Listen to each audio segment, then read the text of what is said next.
endereza un poquito y esta es la parte muscular, esta es la parte muscular. Existen varias enfermedades y trastornos que pueden causar la disminución de la masa. ¿Y qué es eso? Incluyendo la inactividad, miren, incluyendo la inactividad, pero también puede ser el sedentarismo, ¿no? Eso es una inactividad, ¿no? El sedentarismo. O puede ser la colocación de un yeso. Al poner la colocación de un yeso, el paciente de repente no va a caminar, ¿cuánto? Lo mínimo, 21 días, 28 días, ¿no? O 30 días, dependiendo de la gravedad también del caso.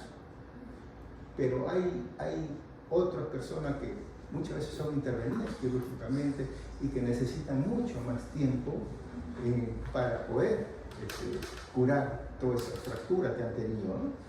¿Y qué es lo que sucede? Ese músculo disminuye en tamaño. Y al disminuir el tamaño, eso no puede caminar de inmediato.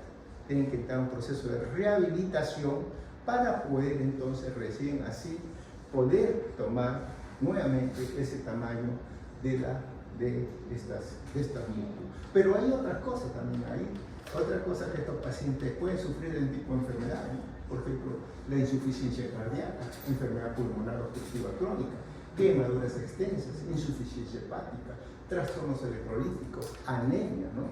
Entonces, hay una serie de patologías, entonces que esto ya nos lleva a decir son causas más específicas de esto. Entonces, dentro de esto me da que pensar, entonces ustedes lo preguntan al doctor, entonces la inactivación, la inactividad de una persona y la parte de patología, la parte de enfermedades, entonces podría estar asociada muchas veces, ¿no? Y así es así.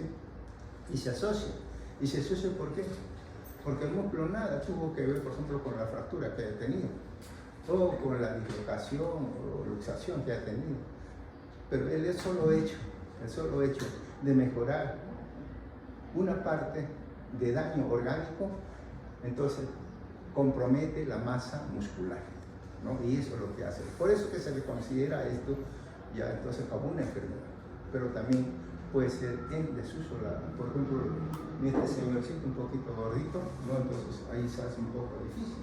Eso, señor, es muy difícil, ¿no? A veces hay una serie por televisión que pasan estos problemas de obesidad, ¿no? Y a veces con 280, 300 kilos de peso, que es un poco complejo, ¿no? Y estos pacientes, saben que la morbilidad de estos pacientes obesos, ¿no? El promedio de vida para ellos es 50 años.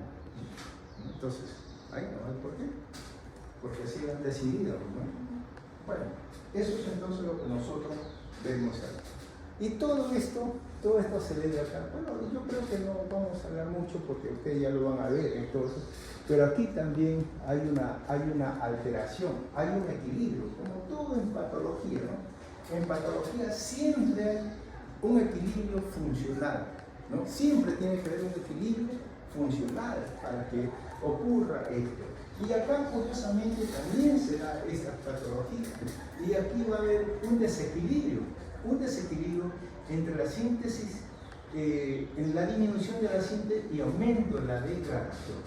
Esto es lo que comienza a haber un desequilibrio en estas proteínas que están equilibradas, y aquí hay una reducción del contenido proteico muscular y esto me va a dar una atrofia. Siempre hay una alteración y ese equilibrio me produce una serie de alteraciones. Bien, esta es la alteración, esta disminución. ¿Qué cosa es lo que me trae consigo? Unos cuadros sintomatológicos. Lo primero que vamos a ver, ¿qué cosa? Disminución de la masa muscular, disminución de la capacidad de movimiento, debilidad, ¿no? Encogimiento de los músculos y pérdida progresiva del tono muscular, disminución del impulso nervioso. Eso es en cuanto. Acá no estamos todavía catalogando ningún tipo de enfermedad neurogénica, simplemente todo lo que está en estas patologías, ¿no? Entonces, hay una serie de alteraciones que pueden ocasionar este tipo de cosas. Muy bien. Dentro del punto de vista histológico, miren ustedes ahí, un músculo estriado normal, ese músculo normal. Bien. Miren lo que se ve. Bueno, eso es lo que vemos ahí. la primera foto y la segunda que ustedes ven ahí. Lo primero, ¿qué cosa? ¿Qué cosa es lo que vemos ahí? Arriba todos los músculos son parejitos, todos los núcleos también dispuestos. Sin embargo, en la foto más amplia vemos nosotros diferentes tipos de tamaño de fibras musculares, ¿no? Entonces, diferentes tipos de tamaño. Luego también vemos ahí unos espacios muy abiertos, ¿no? Oye, hay disminución y variabilidad de fibras musculares. Y este tejido conectivo comienza también a ser mucho más marcado. Eso es lo que nosotros vemos ahí. Muy bien. Y aquí lo vemos otra vez. Entonces, ¿qué cosa? Disminución del volumen de los componentes musculares. Todos disminuyen. Encogimiento o reducción del tamaño del tejido del órgano, o sea, en este caso el tejido muscular, ¿no? Todo está disminuyendo. Alteración del citoplasma, o sea, presencia de gránulos de pigmento y disminución de mitocondrias. También comienza a ver, ¿no? Entonces, hay mayor cantidad de tejido conectivo también, ¿no? Mayor cantidad de tejido conectivo en eso. Cuando hay estas alteraciones neurogénicas, se dice que puede haber inclusive hasta necrosis, ¿no? Y eso es lo que nosotros vemos desde el punto de vista microscópico. Entonces, los componentes musculares es muy importante, ¿no? Entonces hay una disminución y variabilidad. Disminución, encogimiento, reducción del tamaño. Eso es lo que va a decir. Porque de acuerdo a lo que nosotros hemos visto en la primera lámina, la normalidad, que todos los músculos son iguales, acá vemos, pues imagínense ustedes, completamente diferentes en estos patologías, ¿no? Pequeñitos los núcleos, las fibras musculares, ¿no? Gran cantidad del espacio intersticial que vemos ahí. Y algunos comienzan a presentar algunos pigmentos. Desgraciadamente aquí en Lima todavía no se hacen estos estudios para determinar cuando es una patología neurogénica. No hacemos todavía los estudios, hay que enviarlos muchas veces fuera. ¿Y por qué? Porque acá no se piden, ¿no? Entonces sale un poco caro hacer esos tipos. Ustedes ven ahí, entonces, todos esos cambios patológicos que se van a dar a este nivel. ¿Muy bien? Eso es a mayor aumento. Algunas veces en esto también puede haberse algunos tipos de pigmento. Y el citoplasma se dice que es el que más sufre en estos tipos de lesiones, ¿no? El citoplasma se vuelve un poco condensado, hay una condensación citoplasmática con presencia de pigmentos que se pueden observar, ¿no? En este citoplasma. Y eso es lo que vamos a ver en toda esta lesión. Muy bien, eso sería entonces lo que es atrofia muscular. Un panorámico para que ustedes vean también. Siempre les digo que estos panorámicos han sido tomados porque ustedes veían al microscopio y ya con eso ya ustedes se orientaban bastante bien. Ya no. Pero ahora ya pues ya no ven microscopio. Y parece ser de que estos cambios que están haciendo, parece ser, porque en otras universidades, ¿no? Ya se estila, o que están estirando, ya no el microscopio. ¿En anatomía ustedes disecan? ¿Disecan todavía? No. ¿Cadáver? No. Ya no. Solo para ir a ver, no. Para ir a ver, bueno. En mi tiempo, pues cada 2 alumnos tenían un cadáver, ¿no? Cada 2 alumnos disecábamos. Y la disección que nosotros, el examen, no nos tocaban en el cadáver, sino el examen de repente en el cadáver del alumno A, ¿no? Que éramos nosotros, y lo dábamos en el cadáver del alumno Z, por ejemplo. Entonces, esa es la diferencia. Ahora parece ser que ya todo está cambiando y parece ser también que la idea de los profesores en general va a prevalecer esto, parece ser, ¿no? Solamente que hay que encontrar una mejoría y ver cuáles son lo mejor. Y por supuesto, con opiniones de ustedes, ¿no? Porque aquí tiene que haber una opinión y la opinión es del estudiantado.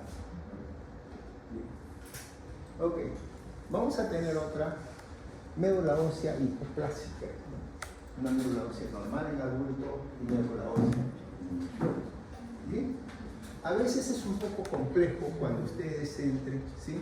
Doctor, la microscopía del atrofia muscular. Marca. Ya se le puso ahí. Está escrito. Jálalo, doctor, jálalo. Está escrito. ¿Ah?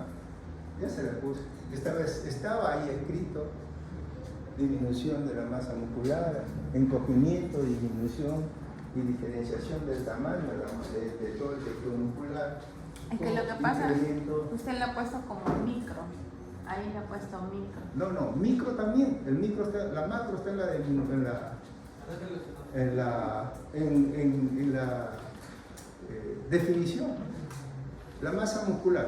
¿Cómo está la masa muscular? Macroscopía. Es una flacidez y disminución de la masa muscular. Eso es así.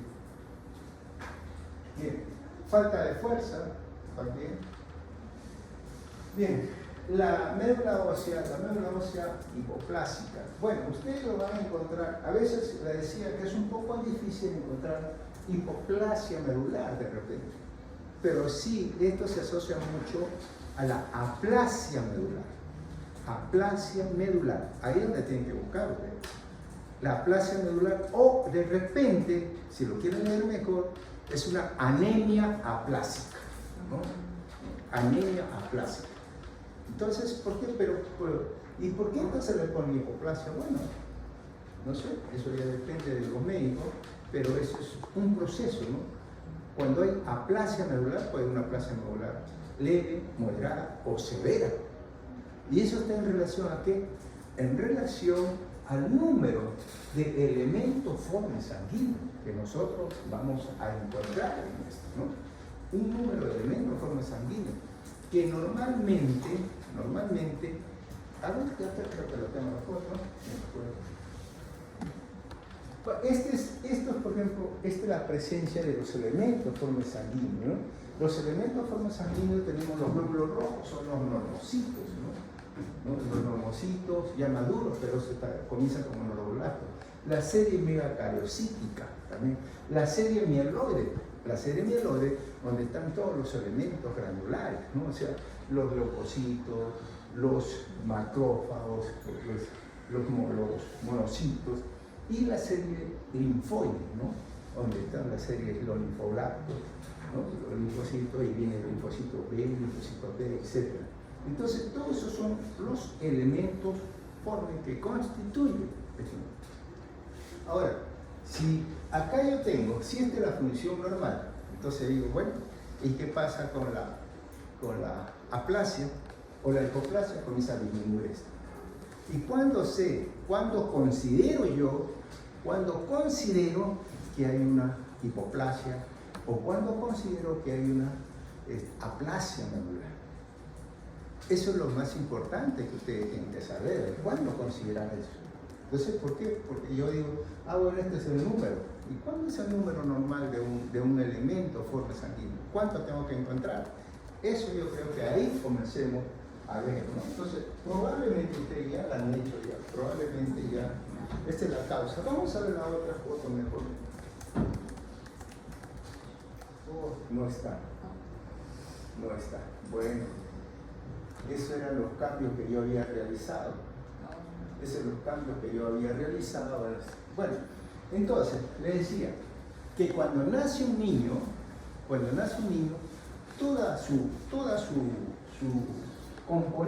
todo el componente de la médula ósea son elementos formes sanguíneos y está la celularidad en un 100%. La celularidad en un 100%. Cuando este niño se desarrolla y va aumentando poco a poco la edad, entonces esa celularidad va disminuyendo y va aumentando el tejido adiposo. De tal manera que hasta los 40 años de edad se dice que hay un 70% de celularidad y un 30% de tejido adiposo. Eso es lo normal. Cuando se llega después de los 50 años, entonces eso comienza a aumentar el tejido adiposo, comienza a disminuir la celularidad de la médula ósea. Y al aumentar este tejido adiposo, entonces se constituye, vamos a ver acá, este tejido adiposo se constituye en un 50-50. O sea, quiere decir que en la médula ósea yo voy a tener el 50% de celularidad, ¿no? 50% y el 50% del tejido adiposo. Eso es lo que normalmente yo voy a encontrar. Entonces, si ustedes ven eso, bueno, una celularidad, pero la pregunta del 50%, ¿no? Porque va a estar hipoplásica, eso no. No, eso está bien. Entonces, ¿qué cosa es? Después del 50%, por debajo del 50%, ya comenzamos a ver que esta médula ósea comienza a funcionar en forma deficiente. ¿Por qué? Porque entonces todos estos elementos, formes sanguíneos que ustedes ven ahí, serie mieloide, eritroide, ¿no? Serie linfoide, entonces comienza a disminuir. ¿Por qué? Porque hay una serie de patologías que me pueden ocasionar esta lesión. Puede ser primarias o puede ser secundarias. Esas son las patologías que pueden afectar nuestra lesión. Y ahora si viene, por ejemplo, o sea, puede ser de repente adquirido secundario o algunas congénitas. Y esto, mire, y esto aquí, yo le he tomado esto para que ustedes vean también como si fuese una aplásica. ¿Por qué? Porque vamos a ver que ¿cuándo considero que yo es una anemia aplásica? Porque hay una anemia aplásica leve, moderada o severa. Pero cuando este porcentaje de celularidad está por debajo del 20% de los elementos formes sanguíneos, se considera una anemia aplásica. O sea, ahí es donde tenemos que ver eso. Entonces, ¿cuándo considero eso? Por debajo del 20%. Entonces, y cuando es muy severa, no llega ni siquiera al 10% de eso. Entonces, ¿qué quiere decir esto? Que esta médula ósea comienza a bajar los elementos forma sanguíneo y comienza a ser reemplazado por tejido adiposo. ¿No? Eso es lo que digo. ¿Y qué cosa? ¿Y qué causa? ¿Qué me pueden dar esto? Puede ser una causa congénita, puede ser una causa adquirida. Puede ser esto. Entonces, eso es lo que puede. Y dentro de la causa adquirida, bueno, la radiación, niños que pueden ser irradiados. Pueden. Los fármacos o químicos, virus, cualquier tipo de los virus, enfermedades inflamatorias, ¿no? El embarazo igual también. A veces usted dentro de lo más conocido, por ejemplo, de la radiación que uno ya conoce, ¿no? Que los fármacos y químicos, hay algunas medicinas e inclusive medicinas que pueden provocar esta lesión. Y a veces, una de las grandes conocidas, a veces que estaba de moda muchas veces, y que se le da, así como se da la sulfa ahora, le duele una herida en el dedo, sulfa, una en la garganta, sulfa, diarrea, sulfa, y todo le dan sulfa. Antes se daba cloranfenicol, ¿no? Cloranfenicol. Está con diarrea, sí, se sale cloranfenicol, ¿ves? Mira, el ojo, toma cloranfenicol, ¿ves? Y todo era así. Pero ¿qué pasó después? Comenzó a verse los efectos adversos a este cloranfenicol. ¿Y qué cosa es lo que se veía en eso? Comenzaba a ver una aplasia medular. O sea, ese medicamento bloqueaba la producción de todo este desarrollo de elementos formes sanguíneos. Entonces, por eso está. Y no tan solo eso, se viera una serie de enfermedades que se dan. Y dentro de las congénitas, bueno, ya esas otras que ya pueden ser, de repente, traer consigo ya la anemia Fanconi, la disqueratosis congénita, etc., ¿no? Entonces, todas esas son las que ustedes pueden ver en ese sentido. Entonces, ya tenemos una serie de causas. ¿Y esto qué cosa es lo que me va a originar? Bueno, esto me va a originar. ¿Qué cosa va a originarse? Que el número de células hematopoyéticas comienza a disminuir. Eso es lo que origina. Una disminución de las células pluripotenciales. Se agotan las células bidiferenciales y la cavidad medular es ocupada por tejido amarillento. Entonces, la cavidad medular es ocupada por tejido amarillento. Eso es lo que comienza a verse en esta célula. ¿no? Bien. Y eso es lo que a veces lo que vamos a ver. Y aquí es donde había puesto también ese porcentaje de celularidad, ¿no? Un porcentaje de, a veces una célula en uno nomás, una hipercelularidad y una hipocelularidad. Ahí muy bonito, entonces ahí encuadra muy bien el cuadro, bueno,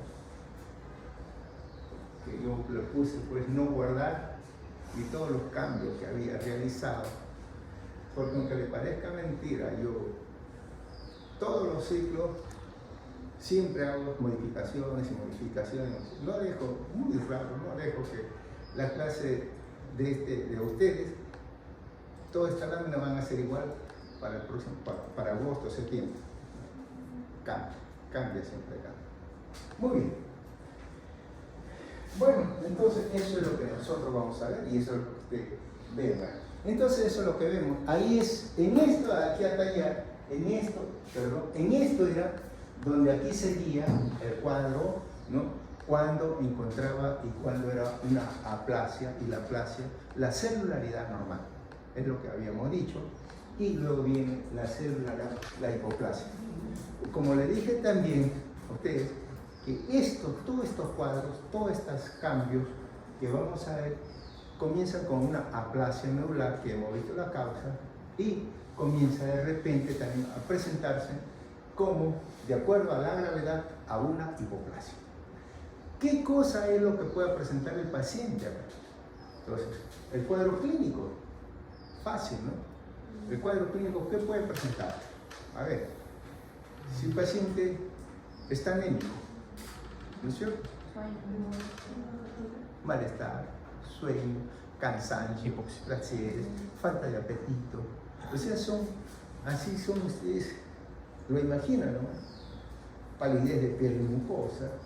Si está anémico, mareo. Si está anémico, falta de apetito. Si está anémico, acidez. Si está anémico, cansancio. Entonces, una serie de alternativas. Eso desde el punto de vista solamente anémico. Desde el punto de vista que hay una trombocitopenia, o sea, las plaquetas están bajas. ¿Qué puede haber? Si las plaquetas están bajas, ¿qué tiene que ver la plaqueta? Presencia de petequias. ¿Plaqueta qué tiene que ver con eso? Coagulación. Con el sistema de coagulación. Entonces, hemorragias, petequias, hemorragias, ¿no es cierto? ¿Por qué? Porque están ahí. Si están mal los neutrófilos, ¿qué puede haber? Disminución de la inmunidad. Infecciones. ¿Por qué? Porque el neutrófilo es la primera célula que va en defensa de cualquier proceso infeccioso. Entonces está expuesto a infecciones. Leucocitopenia. La leucocitopenia es lo que va a hacer más es una pancitopenia. PAM. O sea, disminución de todas las células. Una pancitopenia. Y esa pancitopenia, miren, ¿cuándo se considera una aplasia? Ya se considera cuando esto está por menos del 20%. Ahí ya se considera. Y cuando es severa, mucho más. Entonces, digamos, las plaquetas, ¿cuánto lo considera? Hasta en 40.000. Entonces, ahí ya comenzamos a ver cierto trastorno hematológico. Macroscópicamente, ¿qué cosa es lo que voy a ver? Macroscópicamente, ¿qué cosa es lo que veo? ¿Dónde está el botón que corresponde? Mire, ahí está, mire. ¿Ver? O sea, pues faltaba arreglar. Una celularidad. No hay adipocito. Disminuye hasta el 79% de la primera década. 50% de la cuarta década y es constante hasta los 70 años de edad. ¿No es cierto? Ahí es. Criterio de aplasia medular, 25%. Pero ese es el criterio. En otros puede decir 20% o 21%. Esos son los criterios que tienen. Pero este criterio ese es cuando comienza eso. Pero otros lo consideran en una aplasia medular leve, moderada o severa. Y está de acuerdo a este número, ¿no?, de celularidad que uno se puede encontrar en esta lesión. Muy bien. Esta es la etiología que también está, ya ustedes saben, química, de acuerdo a un sistema inmune o de acuerdo a componentes, ¿no?, constitucionales que tenemos. Todo eso te lleva a una disminución, ¿no? También hemos visto, yo creo que faltó un arreglo nada más a todos estos casos. Bien, entonces, macroscópicamente, ¿qué cosa es lo que voy a ver? ¿Cómo voy a ver la macroscopía? Si habíamos dicho nosotros, normalmente esto es un tejido, la médula ósea se ve como un tejido medio amarillento con áreas congestivas y hemorrágicas, que eso es la sangre. Pero si ese tejido hemorrágico o tejido sanguíneo disminuye, ¿qué es lo que va a predominar? El tejido adiposo, ¿no es cierto? Y el tejido adiposo es un tejido amarillento.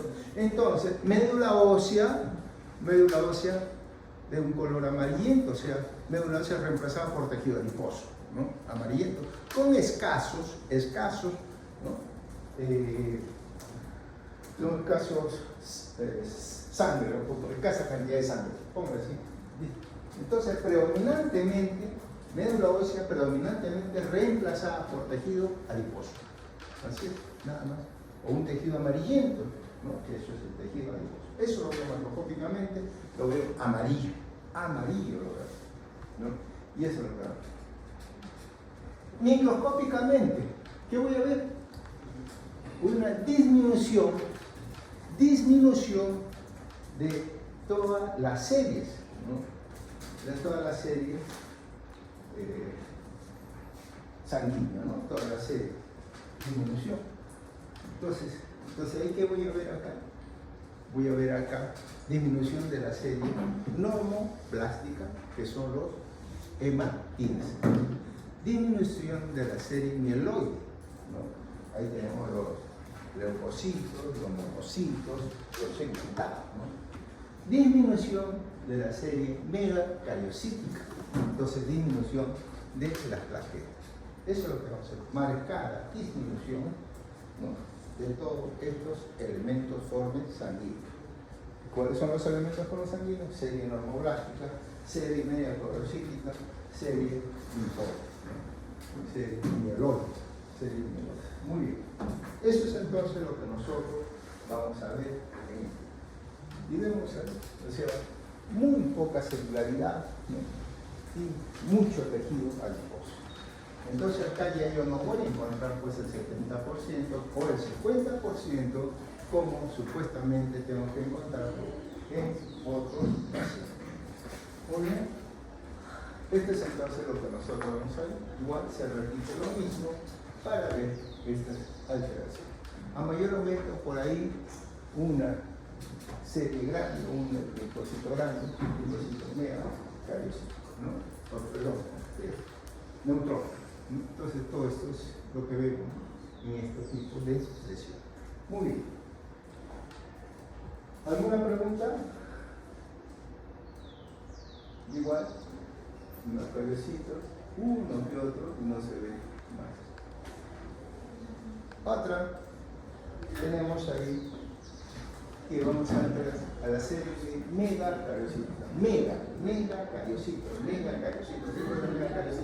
Mega es grande, ¿no? Mega es grande. Entonces aquí viene la serie megaloblástica. Megaloblástica es una presencia de elementos formes sanguíneos grandes. Es la megaloblástica grande. Y esta megaloblástica generalmente los elementos formes que van a presentar alteración en su desarrollo, ¿cuáles van a ser? Las series normoblásticas, o sea, todo lo que son la serie eritroide. Entonces, por eso es que ustedes van a encontrar a veces anemia microcítica o anemia macrocítica. Y este corresponde entonces a la anemia macrocítica. Y estos son los que ustedes ven acá. Estos son elementos o serie eritroide. Todos esos casi son serie eritroide. Este es megacariocítica, ¿no? Eso es lo que nosotros vamos a encontrar.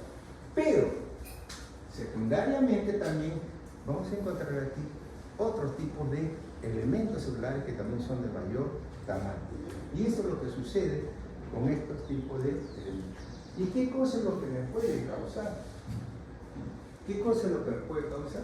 Bueno, pues ahí ustedes pueden ver puede ser también de repente estar asociada. ¿A qué cosa puede estar asociada? Esto generalmente se dice que está asociada a una alteración, ¿no? ¿De qué vitamina? La vitamina B12. ¿Y qué otra más? B9. La B9, ¿no? Vitamina B12, vitamina B9. Entonces ahí tenemos nosotros. Entonces estas son las características que nosotros vamos a encontrar. Estas series que van a estar afectadas, por eso muchas veces son una alteración vitamínica, ¿no? La cianocobalamina, la B2 y el ácido fólico, ¿no? Que lo vamos a encontrar en esta canción. Muy bien. Entonces, ¿qué cosa es lo que va a producir esto? Va a producir esto, que estas alteraciones lo vamos a encontrar nosotros a nivel de los principalmente a nivel de los hematinas, o sea, la serie eritroide. Ahí es donde va a haber un desarrollo vertical. Esta serie eritroide, ¿no?, crece y no va a madurar, no madura esta serie eritroide. Entonces, por eso se crea una serie eritroide un poco grande. Y así es lo que vamos a ver, ¿no? Y ahora, ¿qué cosa es lo que vamos a ver acá? Bueno, las células, esto lo vamos a encontrar, una célula grande, ¿no? Vamos a encontrar a estas células eritroides. ¿Bien? A veces podemos encontrar estas células una hipercelularidad, con aumento de la serie eritroide y serie mieloide por retardo en su maduración. Eso es lo que nosotros vamos a ver en esta serie, ¿no? ¿Y qué cosa es lo que pasa entonces con las otras series mieloides? ¿Por qué se dice que también hay un aumento de la serie mieloide por retardo a su división? ¿Qué es lo que sucede? Lo que sucede aquí es que, por ejemplo, y esto se va a dar bastante frecuente en la serie mieloide, en los leucocitos. Estos leucocitos, que normalmente tienen un tiempo de vida, entonces comienzan a vivir un poco más. Y como no desarrollan, no maduran eso, entonces comienzan la parte del núcleo, que es esa parte segmentada, que puede haber 1, 2 o 3 formaciones lobulares, se comienzan a incrementar. Entonces hay unas formaciones lobulares a nivel del núcleo, eso se hipersegmenta. Comienzan 1, 2, 3, 4, 5, 6, ¿no?, formaciones a ese nivel. Y eso es lo que nosotros vamos a ver en estas alteraciones, son las que vamos a ver. Bien, ahí ustedes también lo tienen, ¿no?, la anemia megaloblástica, diferentes tipos de causas y diferentes alteraciones que se puedan presentar, ¿no? Bien, esto es pues lo que vamos a ver.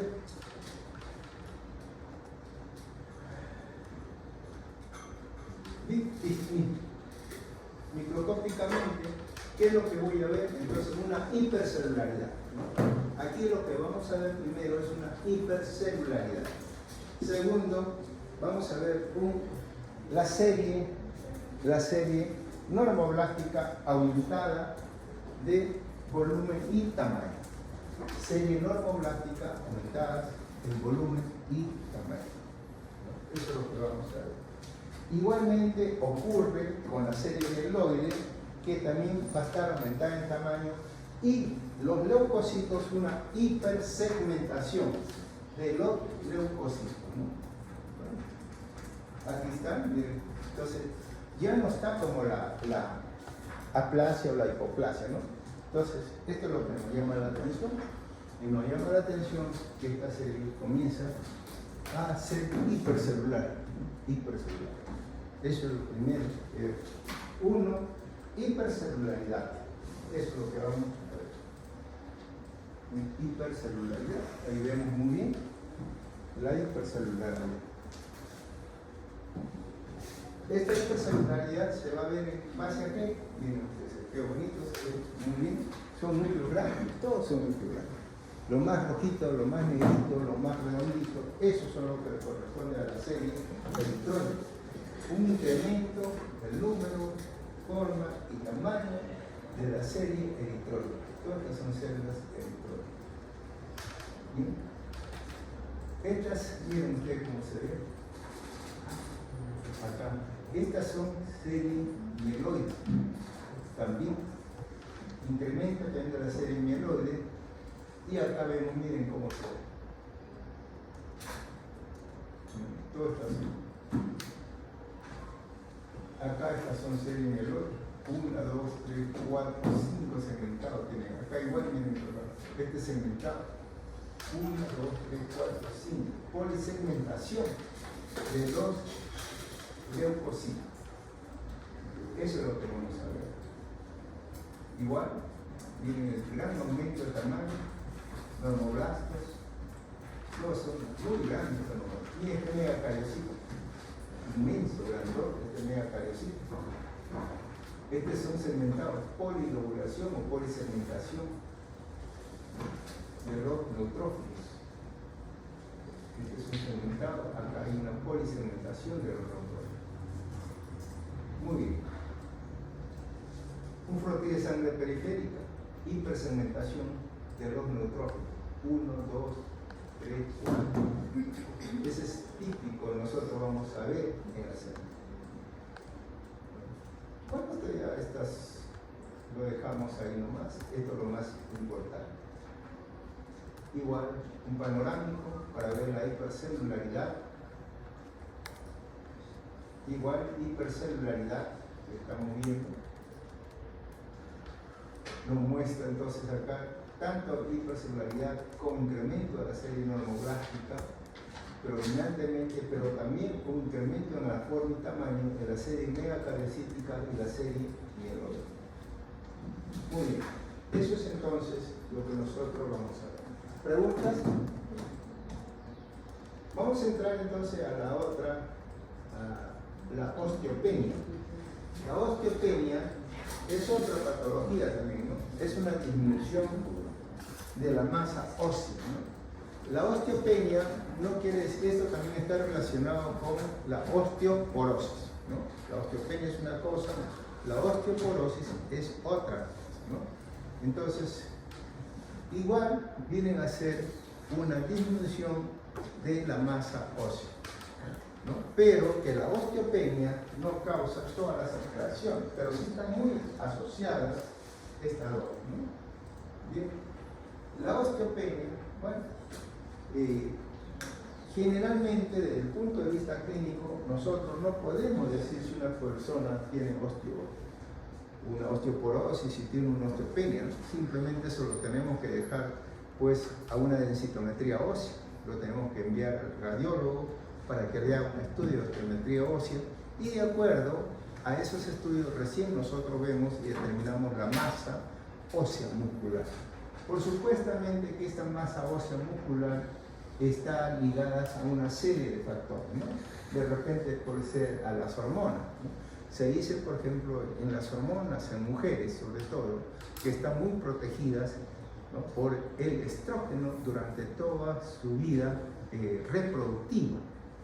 Pasando esta vida reproductiva, entonces el estrógeno comienza a disminuir y al disminuir el estrógeno comienza a incrementarse, a disminuir también una proteína que es generada por el estrógeno. Esta proteína se llama osteoprotegerina. Y esta osteoprotegerina, ¿qué cosa es lo que hace? Bloquea la activación de los macrófagos en su transformación a osteoclastos. Entonces, esta osteoprotegerina, al bloquear esa transformación, ¿no? Entonces hace pues que no haya mayor cantidad de reabsorción ósea en las mujeres. Pero ¿qué sucede después de la menopausia? Este estrógeno comienza a disminuir. Al disminuir este estrógeno, entonces comienza también a disminuir esta producción de proteína de la osteoprotegerina. Al disminuir eso, ¿qué va a pasar? Va a haber una mayor activación de los macrófagos y se van a transformar en osteoclastos. Al haber mayor cantidad de osteoclastos, va a haber también una mayor actividad, ¿no? de lisis celular, o sea, mayor actividad, ¿no? del consumo óseo. Entonces, la masa muscular, la masa ósea en la mujer comienza a incrementarse después de la menopausia. Y ahí es donde vamos. Por eso es que es el punto de vista hormonal. Pero también tenemos ahí, esto no tan solo este punto de vista hormonal, sino también muy frecuentemente también desde el punto de vista endocrino también, o sea, ya la secundaria, las inflamaciones, etc. Y acá hay una serie de componentes que influyen mucho en esta tipología. El ejercicio, como ustedes han visto, a ver, que un atleta sufre de osteoporosis, no sufre osteoporosis. ¿Por qué? Porque el ejercicio, ¿no? Y además el tipo de alimentación también.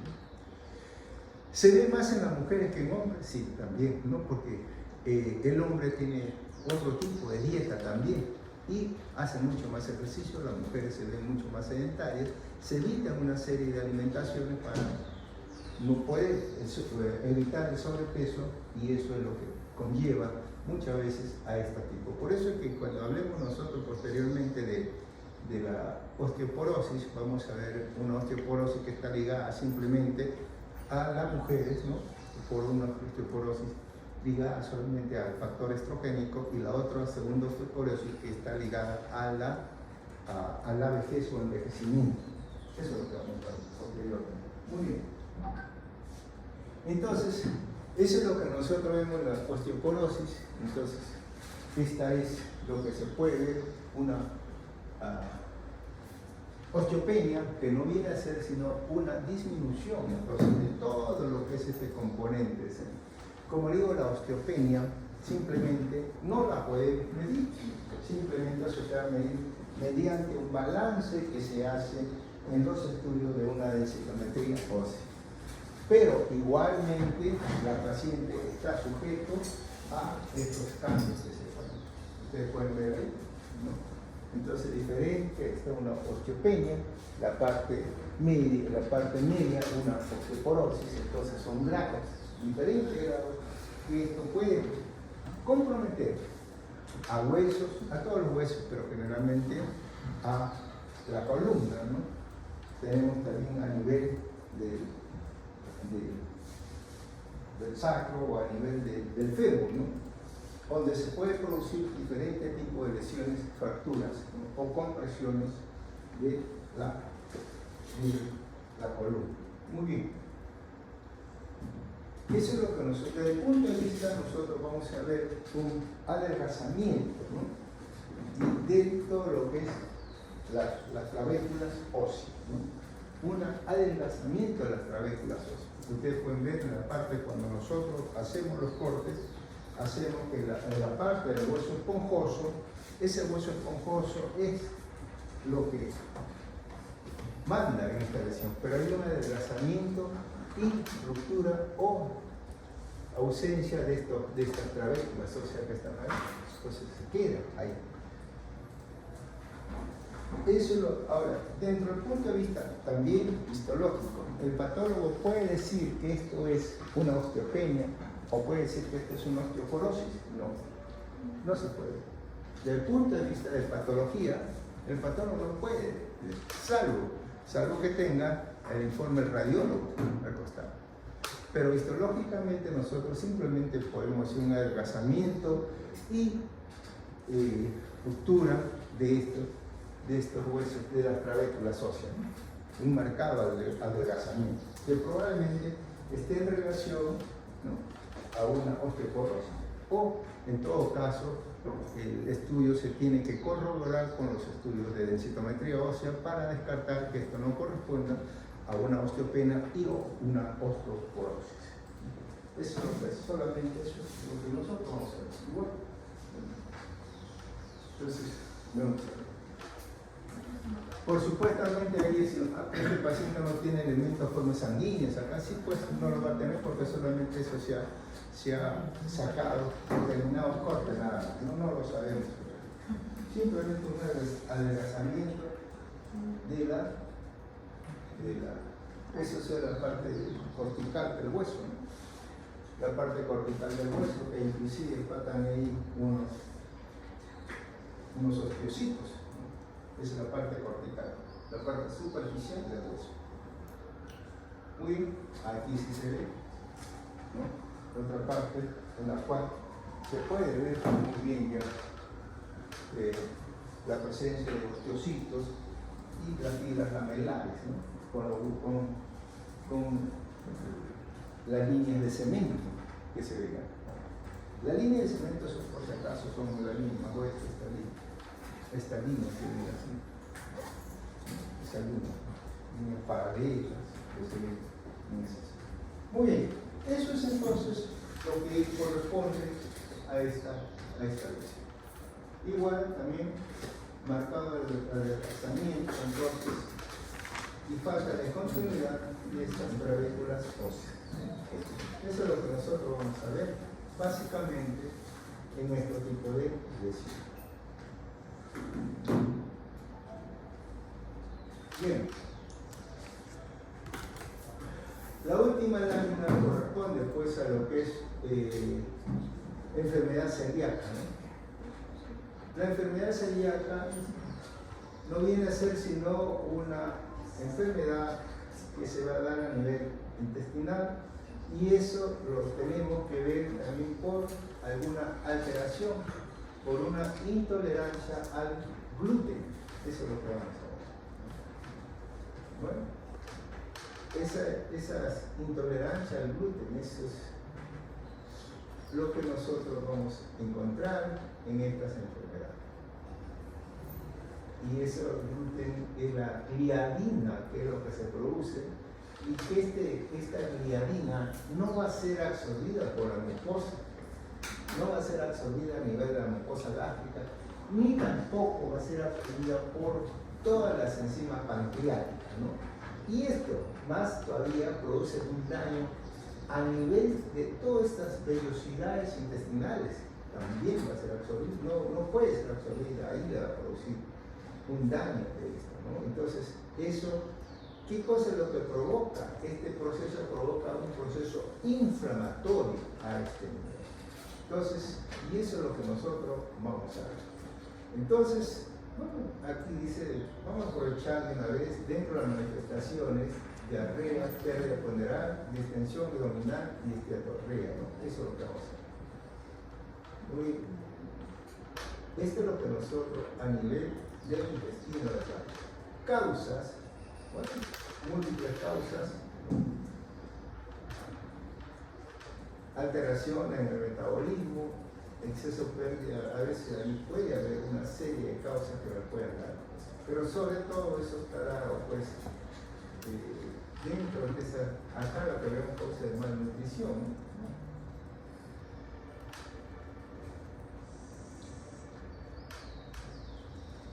¿Qué cosa es lo que nosotros vamos a ver desde el punto de vista? Entonces ustedes, lo que vamos a ver acá simplemente es, desde el punto de vista macroscópico, de repente lo pueden describir con unas vellosidades, una atrofia, ¿no?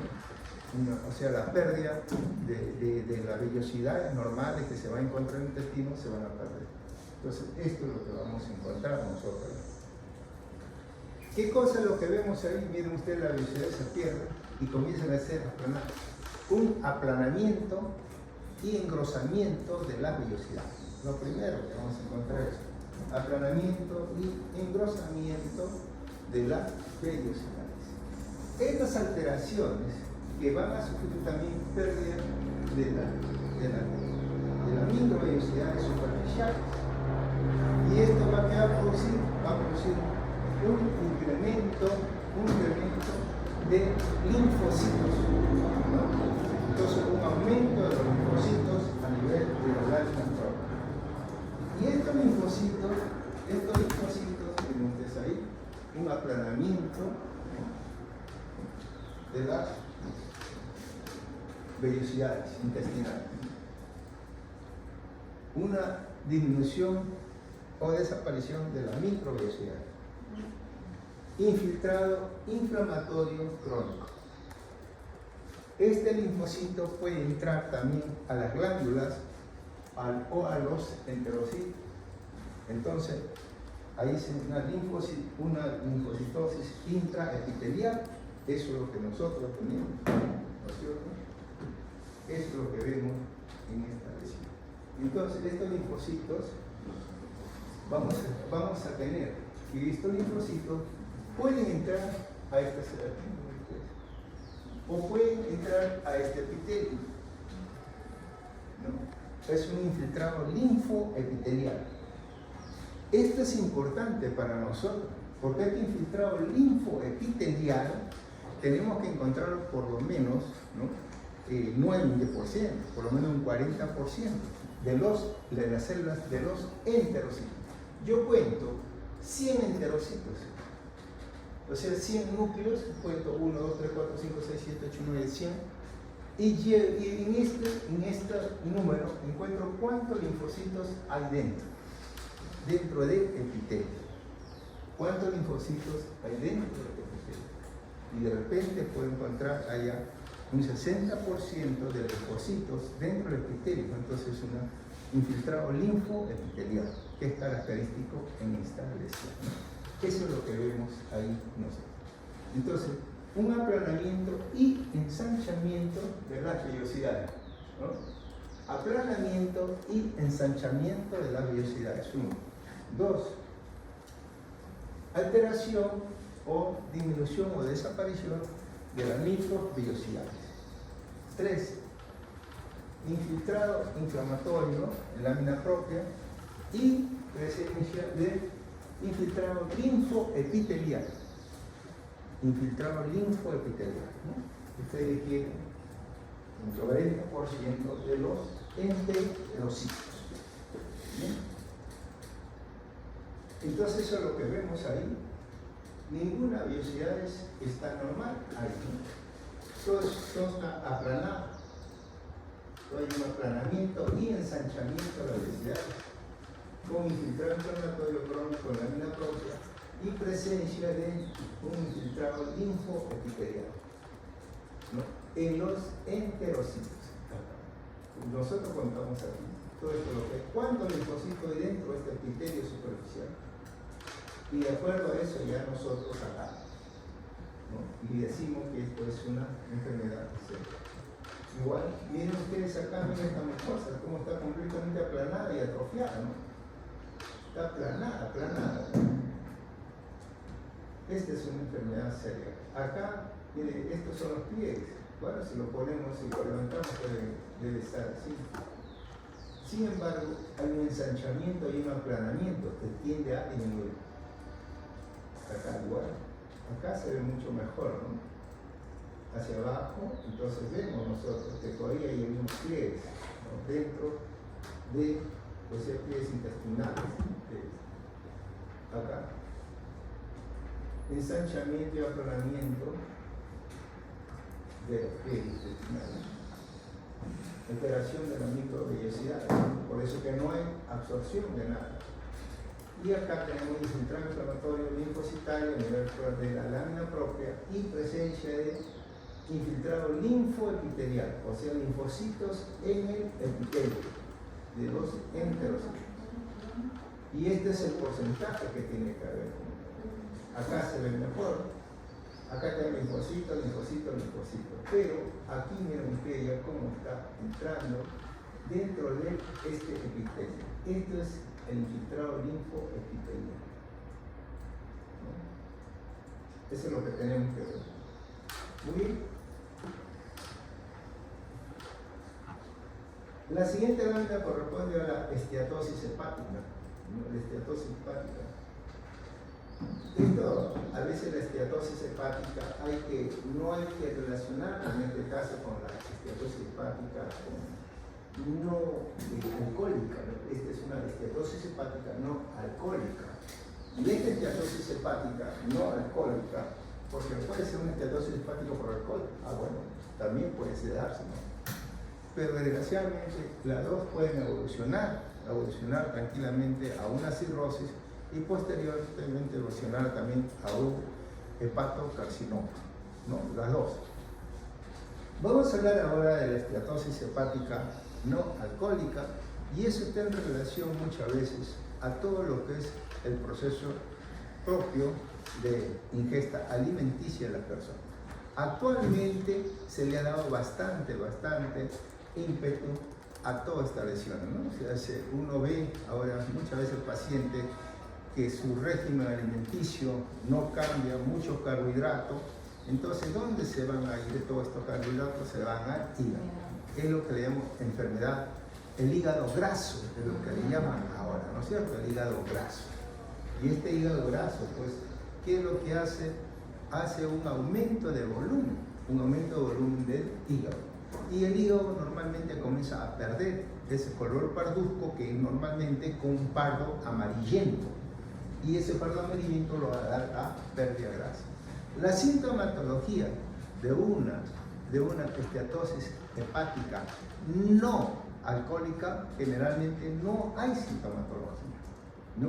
O sea, de la esteatosis hepática no alcohólica, no encontramos, pasa desapercibido. ¿Cómo le hallan ustedes esa sintomatología? Porque el paciente se debe hacer una ecografía, por otra, B motivos, pero no por el hígado, y le encuentran un hígado graso. Ahí recién ya comienzan a ver y comienzan a tratar de mejorar, ¿no?, ese hígado graso. Ahora este hígado graso también lo tenemos que clasificar por grado, ¿no? 1, 2, 3, de acuerdo a la cantidad de grasa que encontremos en el hígado. Muy bien. Esto ya está, el hígado está fijado, entonces el hígado normalmente es aumentado de volumen, 1, 2, entonces el color pardo, en la superficie del corte se ve un color pardo amarillento debido a la presencia de todo el componente graso o lipídico que se encuentra en los hepatocitos. No hay sintomatología. El hígado graso no alcohólico no da sintomatología, no normalmente. Es encontrado al azar. Bien, la causa, bueno, puede ser una serie de causas, como le digo, ¿no? Entonces, a veces, metabólico, la obesidad, resistencia a la insulina, la malnutrición. Entonces, ahí tenemos una serie, las drogas, el alcohol, la quimioterapia, el tetraclorido de carbonos, bueno, infecciones por virus. Toda esa es una serie de causas que ustedes pueden tener ahí, ¿no? Ahora, eso de ahí, pues nosotros tenemos que ver, es que ya encuentra toda la esteatosis hepática, ¿no? En la esteatosis hepática no alcohólica, entonces, por cuestiones alimenticias. Y las otras esteatosis hepáticas que pueden ser ocasionadas por diferentes tipos de patologías. ¿Bien?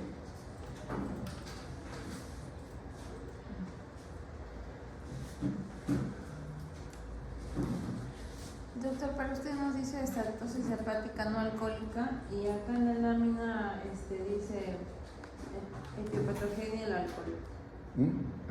Sí, pues yo le dije al inicio que vamos a ver ahora la no alcohólica, ¿no? La que está relacionada simplemente con la enfermedad.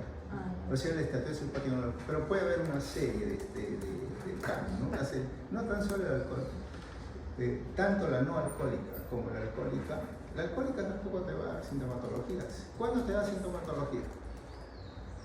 Cuando esto llegue a una hepatitis. Cuando llegue a una hepatitis, llega fibrosis, llega cirrosis, ahí recién. Y ahora la cirrosis puede ser cirrosis no sintomatológica o con sintomatología. ¿Y cuándo te da esto? Te da la sintomatología que veo en los casos avanzados. La esteatosis hepática no alcohólica está relacionada más con el tipo de alimentación, en esos casos. Pero en las alcohólicas o en otros factores que no necesariamente son las alcohólicas, puede ser la droga, ¿no? De repente se dice la señora que toma mucho tiempo, por ejemplo, los anticonceptivos, pueden estar condicionados a eso también, ¿no? El alcohol puede estar condicionado a eso. Una serie de repente algún tipo de medicamentos o una hepatitis viral. Todo este problema de esteatosis hepática no alcohólica normalmente no tiene por qué producirse fibrosis, pero si eso avanza, pueden producir fibrosis. Y si se produce un tipo de infección, puede producir una hepatitis. Y ahí es donde viene el problema. Muy bien, esto es entonces todas las mecanismos en los cuales puede haber un tipo de alteración. Bien. Este cuadrito era para ver los grados, a veces para ver los grados que uno podía llegar a esta esteatosis hepática, ¿no? O sea, los diferentes grados que pueden conducir a esta lesión. O sea, de repente podría ser, como le dije, una esteatosis hepática. La esteatosis hepática puede ser, como le dije, esto con grado, ¿no? Esteatosis hepática grado 1, grado 2 o grado 3. Y este grado 1, uno tiene que contar muchas veces 100 hepatitis y cuánto de esto tenemos que ver, cuántas. El contenido, esta vacuolita que ustedes ven acá, esa blanquita, es una vacuola de grasa o líquido. Esa vacuola está dentro de los hepatocitos. Esa vacuola que está dentro de los hepatocitos pueden ser pequeñas, pueden ser medianas o pueden ser grandes. Entonces eso es lo que se le llama muchas veces esteatosis hepática a gota pequeña, a gota mediana o a gota grande. Eso es lo que se llama. Luego, esto de acuerdo, si yo cuento ya más de 50, 60 por 100 hepatocitos, entonces digo yo, este es una esteatonecrosis o esteatosis hepática en grado 1, en grado 2 o grado 3, de acuerdo a la cantidad de que vaya a encontrar. Ahora, si a esto puedo encontrar fibrosis, entonces esteatosis hepática con fibrosis. Ahí ya está avanzando. Y si esta fibrosis va a llegar de forma nódulo regenerativo, esta esteatosis hepática se convierte en gangrena. Cuando este es proceso que explica la esteatosis hepática alcohólica. No, así se debe. Eso es lo que nosotros, porque hay una esteatosis hepática alcohólica que me va a llegar a la cirrosis. ¿Cuál es el evento final de la cirrosis? Es el carcinoma. Ahí termina. O sea, el evento final, todos estos cambios que pueden comenzar como alimenticio, y si le agrego yo alcohol, puede comenzar como una cirrosis. Todo esto, el evento final, o sea, todo se va a desencadenar en un hepatocarcinoma. Ahí termina. Entonces el hepatocarcinoma, tranquilamente, porque se dice, y más del 80% de los hepatocarcinomas se han sido encontrados en un hígado cirrótico. Eso es lo que nosotros vamos a ver. Muy bien, entonces ahí tenemos nosotros. Normalmente, miren cómo se ve este hígado, normalmente cómo se ve, ¿no? ¿Cómo se ve? Un marrón parduzco, es lo normal. Bien la superficie del hígado está aumentada de tamaño y el color es pardo amarillento. Y también, cuando uno sale a la superficie es pardo amarillento. ¿Cómo cambia del uno al otro? ¿No? Eso es lo que es por la presencia de la gota liquiditas en esto. Y miren ustedes acá, todo esto ¿por qué cambia? Porque todo este hepatocito está lleno de estas bolitas. Estas bolitas son, ¿no?, las gotas, ¿no?, de líquidos que se va a encontrar dentro de los hepatocitos. Y esto lo catalogamos como unas gotas pequeñitas, una esteatosis hepática a gotas pequeñas, ¿no? Puede ser gotas pequeñitas, a gotas medianas o a gotas grandes, ¿no? Entonces eso ya cuando llena ya todos. Los hepatocitos pueden estar necróticos, se pueden también aumentar de tamaño. Bien, ahí ustedes tienen una vena centrolobular y ahí, por ejemplo, en esa zona casi no encontramos nada, ¿no? Pero sí nos llama la atención, por ejemplo, ahí, vamos a ver aquí. ¿Qué es lo que nos llama la atención? Simplemente es una vena centrolobular. Acá tenemos un espacio corta con un infiltrado inflamatorio crónico. Y acá miren ustedes, casi no hay. Entonces esto me dice, bueno, esta área desde un hígado aparentemente normal. No muestra mayor alteración en esta área. Pero si nosotros vamos a ver, aquí igual, acá tenemos unos hepatocitos, espacio corta, aquí tenemos conductillo biliar, ¿no? La vénula, y también todos estos son los hepatocitos. No encontramos mayor alteración en esta lesión. Aquí ya comenzamos a ver. Entonces en otras áreas vemos qué cosa. Que estos hepatocitos ya tienen una bolita blanquita dentro del citoplasma. Esas son las gotas lipídicas, ¿no?, que hay en el citoplasma. Algunas pequeñitas, esteatosis hepática, a gotas pequeñas, a gotas medianas o a gotas grandes. Y eso es lo que tenemos que valorar en esta lesión.